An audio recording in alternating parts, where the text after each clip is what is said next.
Hi, I'm Doug Riddle, and I'm here in the Treasure Hunt studio with Palav Babaria, the Chief Quality and Medical Officer and Deputy Director of Quality and Population Health Management for the California Department of Healthcare Services. And I'm sure soon she's going to have even more and a longer title with any luck at all. Also, Palav was in our fifth class of Carol Emmett Fellows and is now a network fellow. So I'm just really happy that you're here with us, Palav. Thank you. Thank you so much, Doug, for having me. Let's talk about that maybe to start. You were Carol Emmett Fellow in our fifth class. What did you take from the fellowship year? So much. I think it is not hyperbole to state that the fellowship really transformed the arc of my time at the California Department of Healthcare Services. I was in a different role when I was accepted into the fellowship, but then within a few months was promoted into this new role leading California's quality and health equity and population health efforts for our state Medicaid program, which covers about 14 million Californians, or 1 in 3 individuals across the state. The scale is somewhat mind blowing. And at first, I was just afraid I was going to get kicked out of the fellowship because I had a different job and a different project that I'd proposed.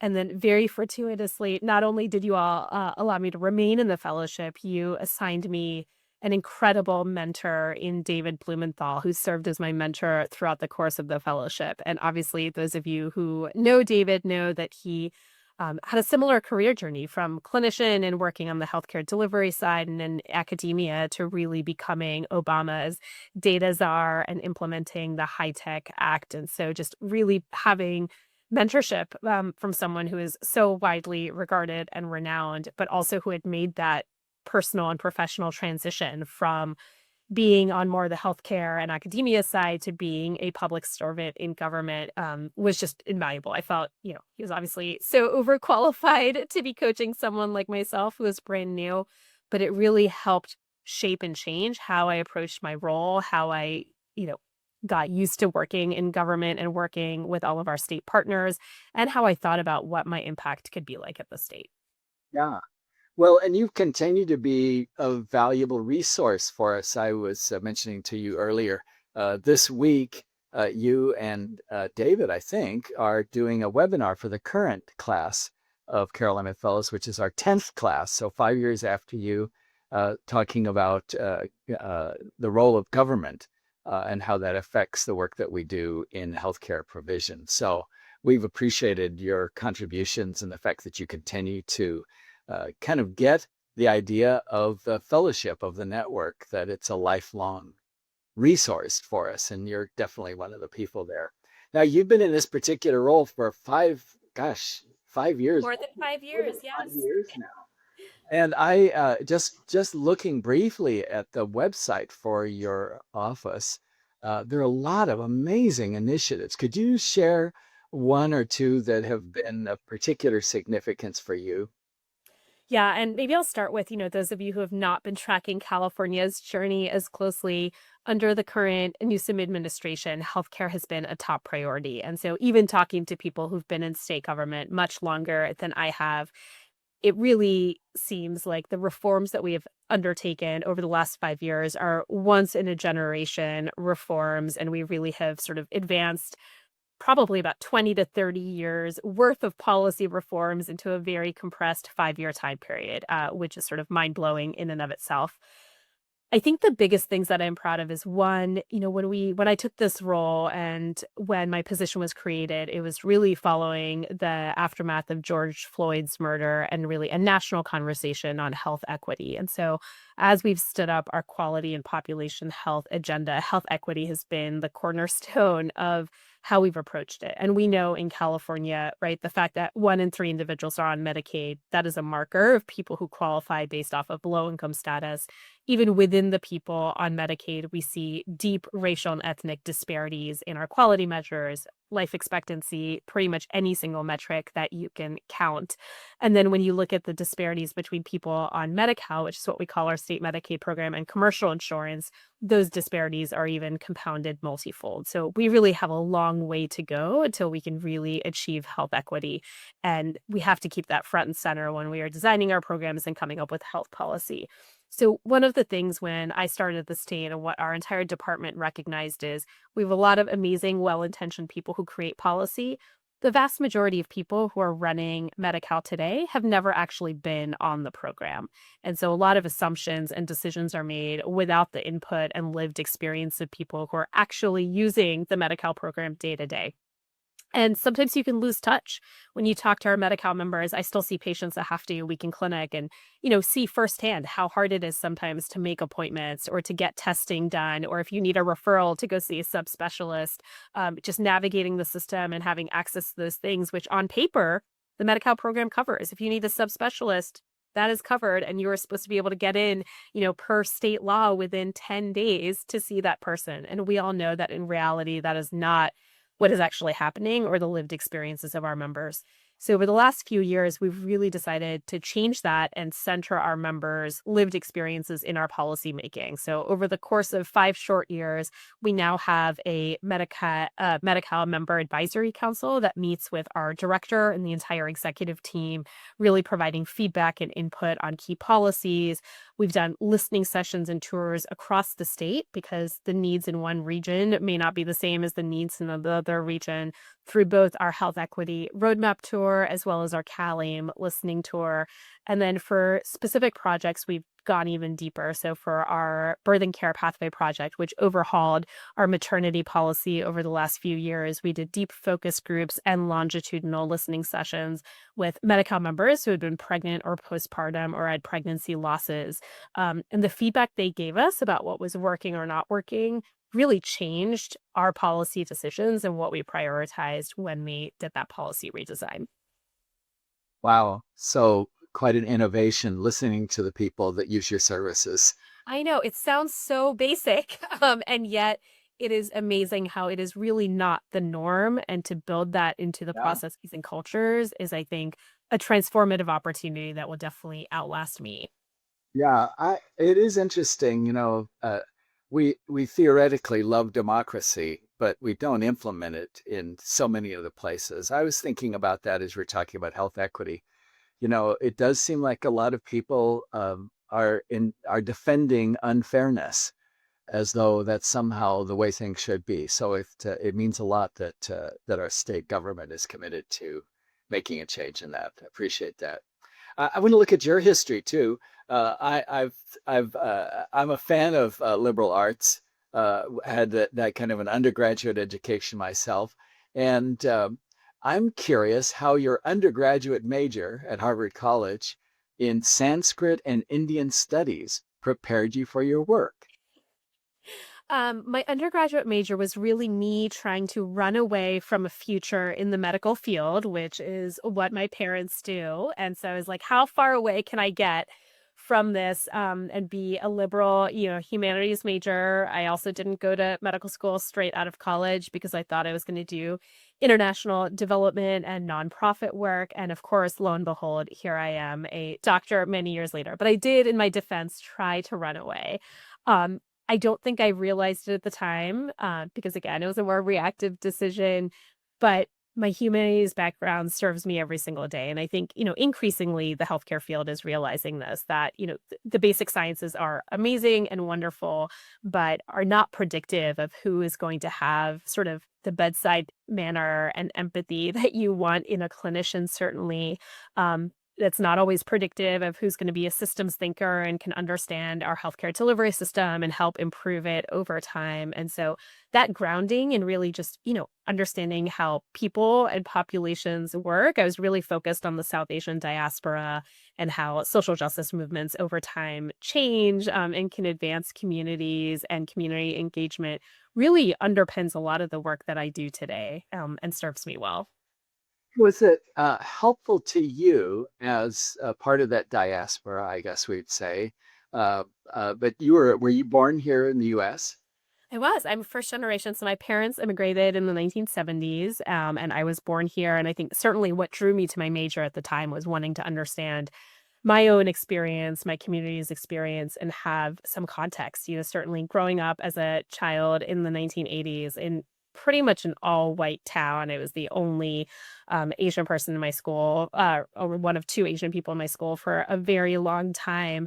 Um, I didn't see representation around me. And we've come so far, I think, now raising my children who are growing up in an incredibly diverse environment, who see their community, their skin color, their experiences reflected, whether it's on television or in the movies or in books that we check out from our public libraries. So much of that was just not accessible to me Yes. the vast majority of my life.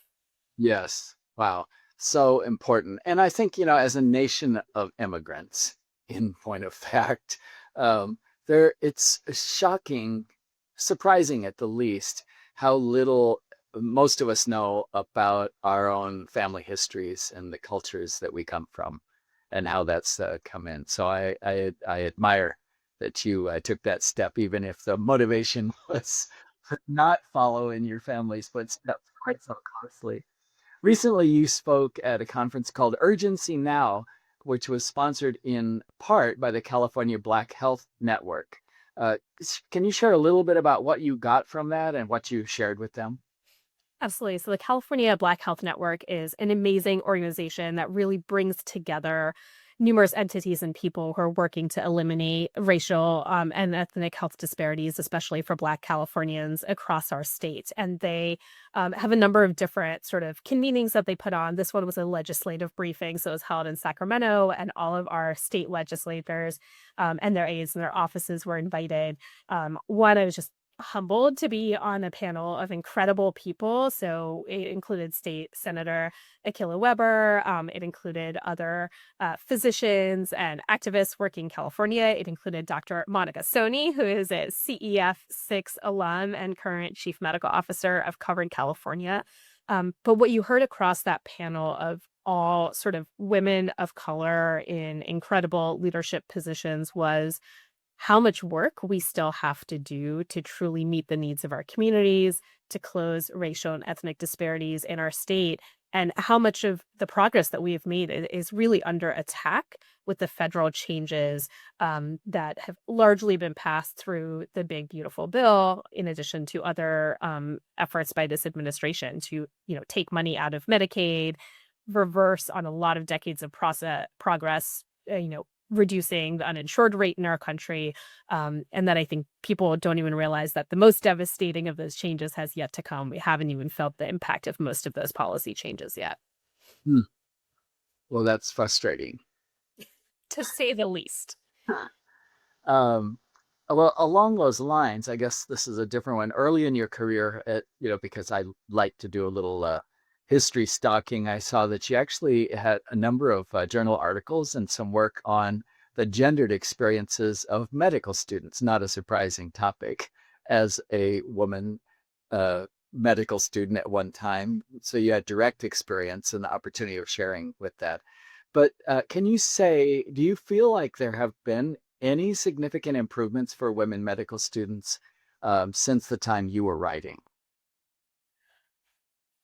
Um, yes and no. I sigh because so one, you'll see a common thread is that, when you're a humanities major, you just want to endlessly dissect everything about the world around you. And so when I got to medical school and I was flabbergasted, at just the sort of degree of overt sexism that I experienced in my medical education and my colleagues experience, I wanted to study it. And that's sort of why I went down the pathway of publishing and doing a number of research studies on that topic. And, this was in the early 2000s. And the papers that I was reading that had been largely published in the 1980s could have been written in my day, and it Mhm. was so disheartening to read studies that were done 20, 30 years earlier and pretty much said the same exact thing as what me and my fellow female students and classmates and professors were going through at that time. Since graduating, sort of I've, followed loosely the literature, and it continues to be disheartening to see how many studies continue to be published about sexism and, gender dynamics in healthcare. And I think with the Me Too movement, we saw a lot of industries that came really to grips with the sexism in the professional environment. And I don't know that healthcare truly went through that. We didn't see the sort of public outcry in the healthcare space that we saw in the entertainment industry or in other industries at that time. And so I would love to say things are dramatically different, but the anecdotes and the evidence that I see suggest maybe not. I will say, though, there are pockets of best practices and amazing opportunities. So part of, I moved out to California for residency, and partly why I stayed is because I felt like the gender dynamic and the culture of medicine out on the West Coast felt different to me than what I'd experienced back east in my training. I had so many more attendings and leaders who were women or people of color or understood work-life balance. We did not have early morning rounds. We did not have late evening meetings. And even in my own professional career here, in my role at the state, I have raised two boys. I've been a working mother. In current state, um, there have been periods at the state where every single person on my team, starting with the frontline staff member all the way up through the secretary for health and human services for the state of California, is a woman. And that experience of being in a multi-layered female-led environment has been really transformative for me. Yeah. Can you talk a little bit about the emotional consequences of the kind of surfacing of sexism, the kind of marginalization, which I think was hidden, at least for a certain period in the early 2000s, possibly, but now seems to be quite overt. Do you have some thoughts about that? I don't know that it was ever hidden for the people who were experiencing it, right? Like, I mean, I think anyone who has experienced any type of marginalization or discrimination, or outright hostility, we all know it, we feel it. I think the way our communities and cultures have talked about it has obviously changed through time. And I think, even there's a lot that's been written about what the culture of sexism was in the 90s. And when you watch television shows or movies from that era, they bristle now because the public consciousness around some of these topics is very different. But even that ebbs and flows, right? The national dynamic around race or immigration or gender right now is very different than what it was even 5 years ago. No. Yeah. The apologetics for discrimination and marginalization becoming part of the kind of major national dialogue is maybe useful from the point of view of surfacing things that are there all along, but still quite painful, I think. Uh, so you have a crazy high pressure job. It's a very political environment because you're working in government, and also you're in a field, healthcare, that is kind of a lightning rod for all kinds of. Well, everybody's got opinions. Let's just say that. Um, but you've spoken before about a special friendship you have with Dr. Monica Soni, who you mentioned is the chief medical officer of Covered California, and the friendship that you've had for quite a long time. Can you talk a little bit about that friendship and what it's meant to you? Absolutely. So some folks who may have been at our CEF alumni meeting have heard bits of this story, but what many people don't realize is Dr. Soni and I have known each other since she was 17 years old, and I believe I met her when I was 21 years old. When we met in college through shared extracurriculars, including running a dance troupe, and our paths have sort of been woven throughout time ever since. We also trained together in the same residency program at UCSF. I was her senior resident on many a rotation throughout our residency.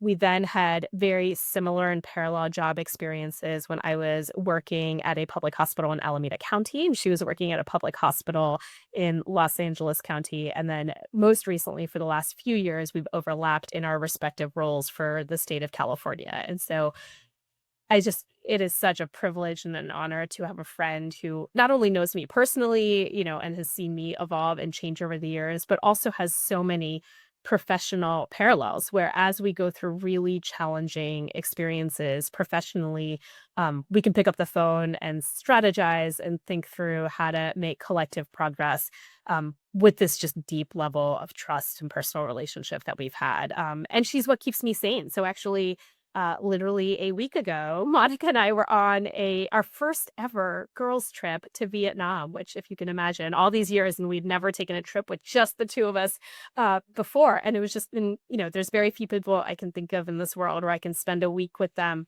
straight 24 hours a day and still not run out of things to talk about. You're surrounded by people, and we know that the whole medical profession, clinical workers, but really everyone throughout are subject to the significant pressures that lead to burnout. Can you say a little bit more about the way a friendship works in a context where the pressures are unyielding and the resources, frankly, the emotional uh, and relational resources generally are pretty weak, frankly? Yeah, I think it's interesting. I met someone recently who's a physician who was talking about just really struggling with being in a very male dominated environment, actually, and not having, her husband is not in healthcare, and not having anyone who understood how isolating and devastating that experience can be. And so much of what she's been told is, okay, go, here's our workplace therapy resources, go talk to the stranger, and then you'll feel better. And, there's limitations to that. And I think what I've just been so fortunate, it is a crazy time. Every day I wake up and I scan the New York Times because, as many of you realize, I think there's a special fondness or lack thereof of this federal administration towards the state of California. And so there's a lot of scrutiny and pressure, especially on our Medicaid program, but on the state as a whole. And there's a lot flying our way. And, if we want to protect the members we serve and the programs that we've built and the services that people have, it's never ending. And I think within that pressure, um, solidarity is what gets us through. And I think for all of us, figuring out where does that solidarity come from? Who are the people in our lives, whether that is friends, family, colleagues, I think it looks different for everyone, but that really you can go to and process these really um, unbelievable times that we are living in. Yeah, beautifully put. I do think you mentioned, therapy or other kinds of resources, professional resources. I think they're necessary. On the other hand, it's kind of like being sent to go do yoga so you'd be less stressed out. It's one more thing added to an already insane schedule, especially if, like your parents, you have, major obligations. So having something that feels as though it's organic must be important. I know it is in my life, and it sounds like that's a very important and a different kind of a quality for that. Yeah, and I think, I've done all of it. I've done therapy. I do yoga and Pilates still when I can fit in the time. And I think for me, it's really just been about building boundaries, right? I'm a mom of two. Yes, I have this crazy high pressure job, but I also wall it off. So my colleagues know, the evenings and weekends are completely off limits. That is time that I use for myself to parent, rejuvenate, do self care. And without that balance, there is no way I could wake up and do the day job that I do. We're facing we're coming upon an election. We're just between the primary and I guess we're between the primary finally, possibly, and the general election that's going to change your administration, the administration, the people you report to at the top. Um, I don't know how much continuity is guaranteed or not. Do you have thoughts or concerns about that? I mean, certainly every administration comes in with their own priorities and their agendas. And so I think time will tell what that new administration in California will look like. And I think there's always a fair bit of turnover, especially for appointed roles. But I also think the challenges are not going to dramatically change, right? Nationwide, and certainly in California, we have an affordability crisis in healthcare.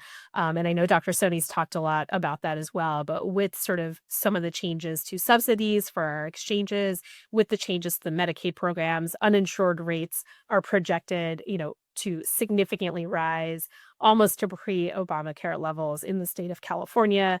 With the rising uninsured, that is going to put tremendous strain on all of our hospitals, all of our providers, all of our health insurance companies. And those effects are going to be felt much more broadly than Medicaid. They are going to affect everyone in the state.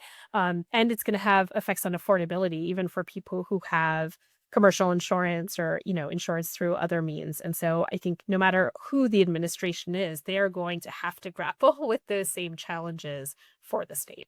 Good point.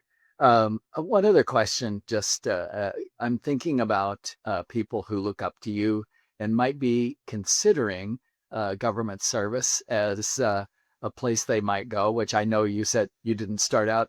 I mean, that was not what you began with. But do you have any advice or thoughts that you think people might find useful as they consider going into government service? Yeah, I mean, clearly the story of my career, I tried to not even go to medical school and I ended up there. And I certainly didn't try to come be in Medicaid. I didn't think that's where my path was going to be at the policy level, but here I am. One, I would just say, and I give this advice a lot to more junior clinicians, especially that I'm mentoring, is that one, people, who are in healthcare, you are smart, you are motivated, you will figure it out. So I would not shy away from opportunities just because you don't feel like you have enough experience. When I took this role and, was so grateful to my previous boss who hired me into this role and took a chance on me, I had no experience with policy. I don't have a public policy degree. I'd never worked on the policy side. And so I had a steep learning curve. My first 2 years of the department, especially under David's mentorship, was really, I felt like I'd gone back to school, and was digesting and learning about how healthcare works, what federal policy is, what state policy is. But I was able to figure it out, and that I was really able to match it with deep operational and clinical expertise that I had from like actually working on the ground, where I could then say, hey, this policy, I get the intention, but this is not going to work because that is not how the real world, operates in terms of healthcare. And so I've been able to bring a lot, but also had to learn a lot. And so I think it is worth taking the leap, even if you're not 100% confident that you can do it. I'm confident that people can learn on the job and develop the skills that they need. And we need more integration. We need more policymakers who truly understand what's happening on the ground and lived experience of people trying to access healthcare, and vice versa. We need people on the healthcare side too who understand the financial constraints and financial levers that the system operates under. And the more people can have that global perspective, the more we'll actually be able to fix the broken systems that we have. Thank you, Palav. I've been here with Dr. Palav Babaria, and we're looking forward to more time with you. And I'll see you later this week as well. But thank you so much for being with us here at the Treasure Hunt. Sounds great. Thank you so much for having me.